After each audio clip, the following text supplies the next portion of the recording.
कुछ शख्स ये समझता है कि ये वॉर जो है ये आगे नहीं बढ़ेगी, तो ये उसकी बहुत बड़ी खाम ख्याली है, क्योंकि जिस लोगों ने ये थिएटर शुरू किया है वो थिएटर 4-5 दिन के लिए या 2-3 हफ्तों के लिए तो किया नहीं है। ईरान की सूरत हाल जो हमारे साथ अब बिल्ट हो रही है, क्या ऐसा नहीं है कि हम बिल्कुल खुदा हाफिज कहने वाले हैं और तकरीबन कह चुके हैं लेकिन वाजे नहीं हुआ, और उसके हम एक और कैंप में जाने वाले हैं आफ्टर 77 साल के बाद। और पाकिस्तान को वो ये नहीं हो सकता कि वो ब्लैकमेल करें कि वो हम उनकी किसी डिक्टेटेड पॉलिसी पे चलें।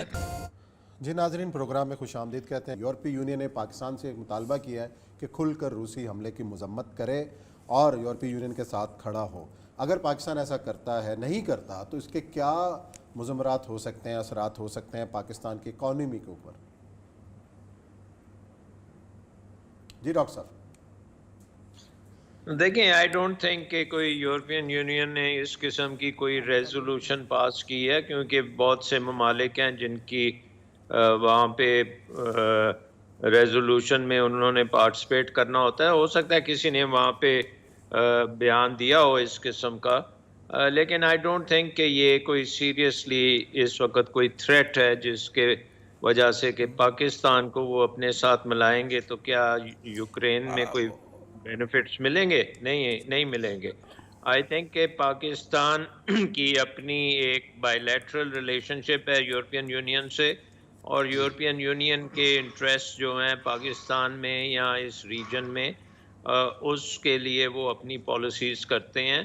और पाकिस्तान को वो ये नहीं हो सकता कि वो ब्लैकमेल करें कि वो हम उनकी किसी डिक्टेटेड पॉलिसी पे चलें।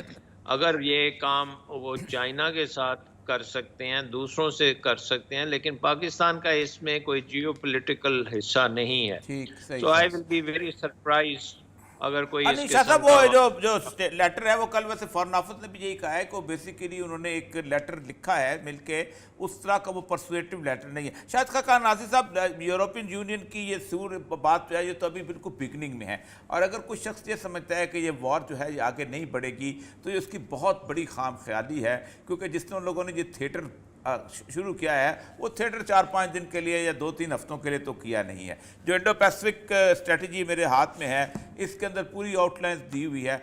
असल मसला ये है कि इस रिलीफ के दौरान आपने ख़ास तौर पे कहा कि यूक्रेन पे हमें कहा जाएगा, और फिर उसके बाद आपने ख़ास तौर पे अफ़गानिस्तान का जिक्र किया।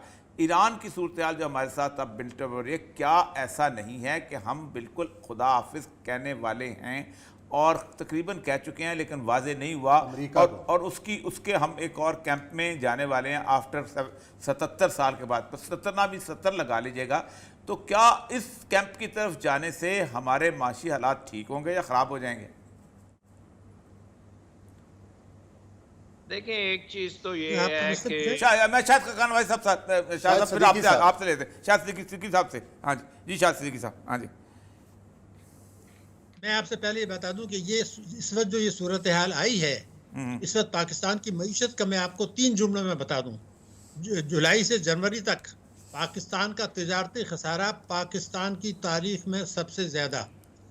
जुलाई से जनवरी 2022 तक हमारा जो है वो इंपोर्ट्स पाकिस्तान की तारीख में सबसे ज़्यादा।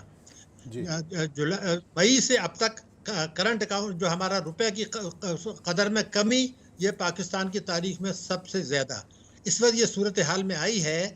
और आप ये नहीं देखें कि जिस वक्त ये जो ख़त आया है यूरोपियन यूनियन का, तो सवाल, उसमें जापान भी शामिल है, सवाल ये पैदा होता है कि इंडिया ने एब्सेंट किया, उसको उन्होंने क्यों नहीं कहा। ये घेरा तंग इस वक्त किया जा रहा है जिसमें हमने जो है मुआवनत अमलन कर दी है, जिसके लिए मैंने खिलवाड़ और सलामती के लिए ख़तरात का लफ्ज़ इस्तेमाल किया था।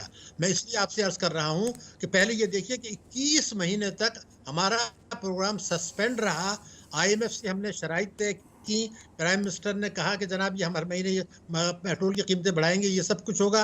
IMF ने कहा कि जी ऑर्डिनेंस अगर आप लाएंगे मुझे एक्सेप्टेबल नहीं है, आप भी मंजूरी करें। अब आप अगर उससे वायलेट करते हैं तो IMF उसको इतनी आसानी से नहीं लेगा।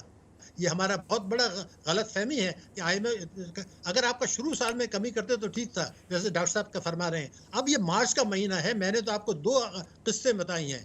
एक तो ये कि ये IMF के साथ नाराज होगा तो ये उसके साथ मुज़ाकरात शुरू करेंगे, और ये कहेंगे जी जून का बजट आ रहा है, उसमें हम 500 अरब रुपए के इनडायरेक्ट टैक्सेस लगाएंगे, ये होने जा रहा है। नंबर एक। नंबर 2 बात ये थी कि जैसे तरक्याती अखराजात में कटौती अकेला नहीं है, ये सूबों को कह रहे हैं कि NFC वार्ड के तहत जो पैसा मिला है उसमें मेहरबानी करके पूरा खर्च ना करें। ये ना भूलें कि यूरोपियन यूनियन जो है और अमेरिका, हमारी बरामदात सारी वहाँ हैं, चाइना से तो बरामदात नहीं है।